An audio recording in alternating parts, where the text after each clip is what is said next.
आऊज़ु बिल्लाहि मिनश्शैतानिर्रजीम बिस्मिल्लाहिर्रहमानिर्रहीम।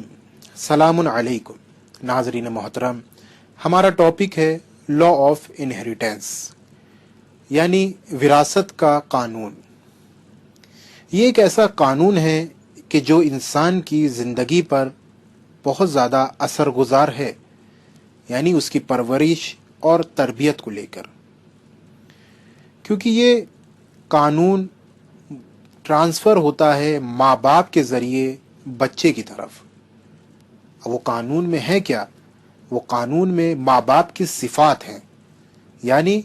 चाहे वो सिफ़ात एक्सटर्नल हों, चाहे वो सिफ़ात इंटरनल हों, यानी वो एक्सटर्नल आदतें बच्चे में ट्रांसफ़र होना और इंटरनल आदतें बच्चे में ट्रांसफ़र होना।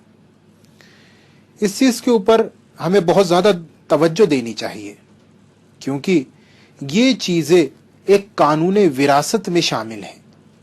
और तमाम तजुर्बे इस चीज़ की तायीद करते हैं, और ख़ुसूसन दीन इस्लाम भी इस चीज़ की तायीद करता है कि माँ बाप का किरदार बच्चे की तरफ मुंतकिल हो जाना। अब चाहे वो किरदार ज़ाहिरी हो या उसका बातिनी। मसलन बाप मुतकब्बिर है, बाप बहुत गुरूर करने वाला है, तो ये बच्चे की तरफ मुंतकिल होता है कि बच्चा भी गुरूर करने लगेगा। मामूलन अगर बाप बखील है तो बच्चा भी बखील होगा। अगर माँ हासिद है, हसद करती थी या हसद करने वाली है, तो बच्ची भी हसद करने वाली होगी। कहा ये मामूलन ये कायदा जो कानून विरासत का है, ये तायीद इसकी हो चुकी है, यानी सब इस चीज़ को कबूल कर चुके हैं कि माँ बाप का किरदार, ज़ाहिरी किरदार बच्चे के अंदर मुंतकिल हो जाना। तो यानी हमें इस चीज़ पर गौर करनी चाहिए कि ऐसा नहीं है कि ये फ़कत वो किरदार के जो बद अखलाकी से तरफ निस्बत रखते हैं या वो किरदार के जो बुरे हैं वो मुंतकिल होते हैं। नहीं, अगर माँ बाप का अच्छा किरदार है या माँ बाप की अच्छी सिफ़ात हैं तो वो भी बच्चे की तरफ मुंतकिल होती हैं। अगर सवाल किया जाए ये ज़ाहिरी सिफ़ात का बच्चे की तरफ मुंतकिल होने का मतलब क्या है, तो हम जवाब ये देंगे कि देखो, जिस तरीके से हम इस चीज़ को तजुर्बे से देख सकते हैं, और मामूलन ये है कि अगर बच्चे में अगर जिस तरीके से माँ बाप का किरदार है या माँ बाप का उठना बैठना है, वो शबाहत हमें बच्चे में नज़र आती है, यानी चेहरे में शबाहत, उसके बोलने में, उसके चलने में, उसके उठने बैठने में, तमाम चीज़ों में मामूलन वो शबाहत पाई जाती है कि जो माँ बाप के अंदर है। पर जिस तरीके से ये तमाम शबाहतें कि जो माँ बाप के अंदर हैं वो बच्चे में भी नजर आ रही हैं, चाहे वो अच्छी सिफात हो चाहे बुरी सिफात हो, वो मुंतकिल होती हैं। और दीन इस्लाम इस चीज़ की तायीद कर चुका है और तजुर्बा भी इस चीज़ के लिए इसको बात को कबूल कर रहा है।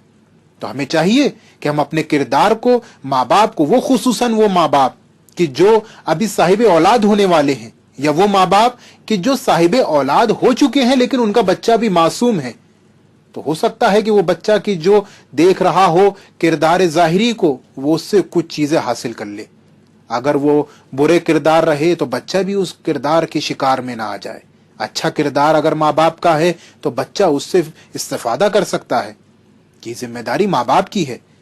क्योंकि अपने आप को अगर वो माँ बाप अगर हासिद हैं, कीना रखते हैं, पैसे की तरफ हैं, दुनिया परस्त हैं, यानी तमाम चीज़ें उनके लिए दुनिया है और दीन की तरफ रुजू नहीं कर रहे, तो उनको चाहिए कि अगर उनको औलादे नेक चाहिए, औलादे साहले चाहिए, जो कि हर माँ बाप की दुआ होती है, तो उनको चाहिए कि इन तमाम सिफातों को कि जो बुरी सिफात हैं, यानी बखील होना, दुनिया परस्त होना, दीन से दूर होना, उनको चाहिए कि इन सिफात को अपने से दूर कर दें, ताकि उनकी जो ख्वाहिश है कि उनका बच्चा नेक व साले हो, तो वो उस वक्त नेक और साले होगा। क्योंकि बाज़ औक़ात ये जहन में आता है कि माँ बाप तो दुआ कर रहे हैं कि परवरदिगार हमें औलादे नेक अता कर, परवरदिगार हमें औलादे साले अता कर, लेकिन अपने किरदार में वो दुनिया परस्ती कर रहे हैं, अपने किरदार में वो कीना भी रख रहे हैं, अपने किरदार में वो गीबतें भी कर रहे हैं, अपने किरदार में वो हसद भी रखे हुए हैं। तो कहा अगर वो इंसान परवरदिगार की बारगाह में औलादे साले की दुआ कर रहा है, औलादे नेक की दुआ कर रहा है, तो वो उस किरदार की वजह से उस बच्चे के अंदर भी ये तमाम सिफात को मुंतकिल कर सकते हैं। तो सबसे पहले कि जब अगर हम ये चाह रहे हैं कि साहिब औलाद हो जाए, یہ جو صاحب اولاد ہونے والے ہیں یا جو صاحب اولاد ہیں ان کو چاہیے کہ اپنے تمام اخلاق اور کردار کو اصلاح کریں، صحیح کریں، نیک کریں، تاکہ وہ تمام صفات کے جو آپ کی اچھی صفات ہیں وہ بچے کی طرف منتقل ہو سکے۔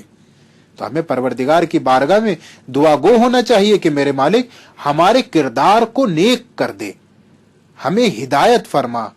اور ہمارے لیے وہ راستے کھول دے تاکہ ہم اپنی تمام بری صفات کو اپنے سے دور کر سکیں۔ والسلام علیکم ورحمۃ اللہ وبرکاتہ۔